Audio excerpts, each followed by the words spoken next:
युद्ध से जीत नहीं, बस विनाश होता है। पीएम मोदी ने रूस यूक्रेन युद्ध पर दिया बड़ा बयान। शांति ही सबसे बड़ी ताकत होती है और युद्ध में कोई विजेता नहीं होता। प्रधानमंत्री नरेंद्र मोदी ने अमेरिकी पॉडकास्टर और MIT रिसर्चर लेक्स फ्रिडमैन को दिए इंटरव्यू में रूस यूक्रेन युद्ध पर यही कड़ा संदेश दिया। इस इंटरव्यू ने पूरी दुनिया का ध्यान अपनी ओर खींच लिया।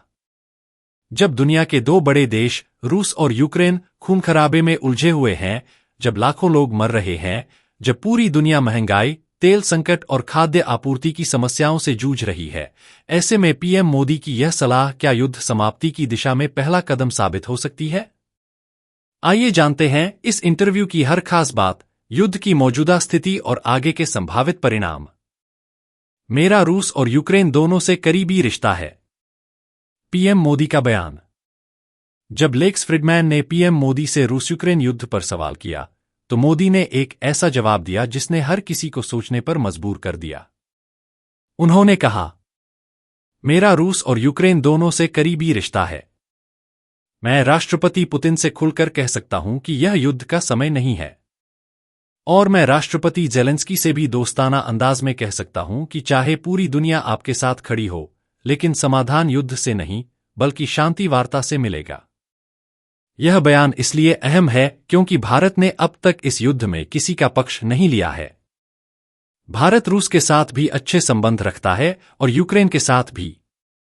ऐसे में मोदी का यह संदेश दोनों देशों के लिए शांति के प्रयासों में अहम भूमिका निभा सकता है। युद्ध की असली कीमत कौन कितना हारा? फरवरी 2022 में रूस ने यूक्रेन पर हमला किया था और तब से यह जंग लगातार जारी है। आइए एक नजर डालते हैं कि कौन कितना हारा और इस युद्ध ने दुनिया पर क्या असर डाला। यूक्रेन की तबाही बर्बादी का मंजर।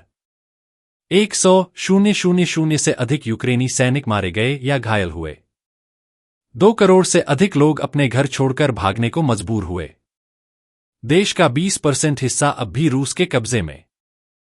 बड़ी बड़ी इमारतें, स्कूल, अस्पताल सब खंडहर में बदल चुके हैं। रूस को भारी नुकसान, पुतिन का दाव उल्टा पड़ा। 1 लाख से ज्यादा रूसी सैनिक मारे गए या घायल हुए। रूस पर पश्चिमी देशों ने अब तक की सबसे कड़ी आर्थिक पाबंदियां लगा दी हैं। रूस की अर्थव्यवस्था डगमगा रही है, महंगाई चरम पर है। लाखों रूसी नागरिक युद्ध से बचने के लिए देश छोड़कर भाग चुके हैं। वैश्विक असर, पूरी दुनिया भुगत रही है युद्ध की मार। तेल की कीमतें आसमान छू रही हैं, पेट्रोल डीजल महंगा हो गया।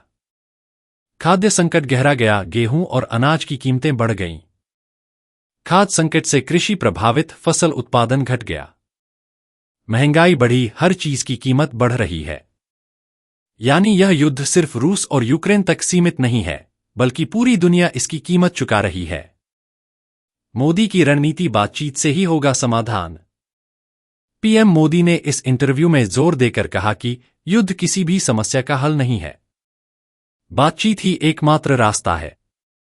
उन्होंने स्पष्ट किया कि एक यूक्रेन जितनी भी मीटिंग्स अपने सहयोगियों के साथ कर ले, जब तक रूस से सीधे बातचीत नहीं होगी, तब तक युद्ध नहीं रुकेगा। 2 रूस और यूक्रेन को बिना किसी शर्त के बातचीत शुरू करनी चाहिए। 3 भारत शांति वार्ता में मध्यस्थता करने के लिए तैयार है। यानी मोदी का संदेश सीधा है, दोनों देशों को आपसी बातचीत से इस युद्ध को खत्म करना चाहिए। रूस यूक्रेन जंग का ताजा अपडेट, क्या युद्ध विराम संभव है? अमेरिका ने फिर से यूक्रेन को हथियार भेजे। हाल ही में अमेरिका ने ऐलान किया कि वह फिर से यूक्रेन को सैन्य सहायता देगा और एक 30 दिन के युद्ध विराम का प्रस्ताव रखा है।